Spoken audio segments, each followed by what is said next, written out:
هفتكر الثلاث حوادث صغيرة من أحداث كتيرة لحبي ليك كإنسان. موقف منهم عندما تعطل أب يحمل طفله المصاب بتسمم نتيجة موكب سيادتك بتعبر الطريق، أصريت بسيارة خاصة تاخد الأب في حمى الموكب لوصول المستشفى.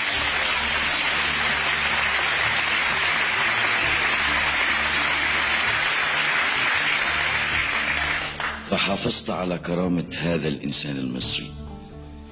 موقف آخر قد يبدو بسيطا ولكنه هز قلوب الأسر المصرية، صفقوا لك في بيوتهم وأنت لم تسمعهم، عندما في وسط همومك وانشغالاتك أن تدافع عن كرامة طفلة لأب مصري فتعود إلى مصر.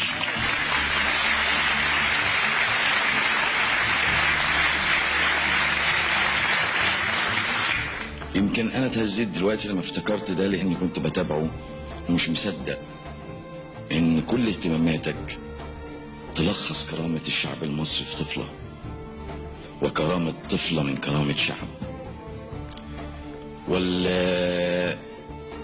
والموقف الأخير يمكن خاص بي أنا ومن معرفتي، إنك إزاي بتختار الوقت عشان تسأل على مريض في تليفون. لن أنسى صوتك عبر التليفون وأنا مريض، اداني قوة.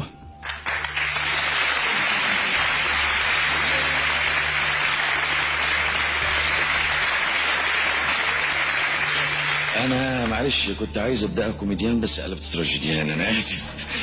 إنما أنا بنقل لك رأي أولادي ورأي شباب كتير أنا ارتبطت بيهم من إنجازاتك في قرى الخريجين اللي بيدعوا لك، لأني رحت بنفسي عشان كنت نفسي أعمل الجزء الثالث من سنبل وأدين بعض السلبيات، فأنا اتغصت لأنك لغيت لي المسلسل.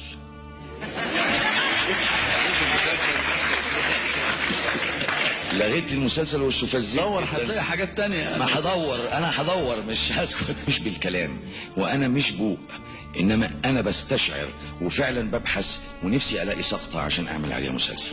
وشكرا يا سيادة الرئيس.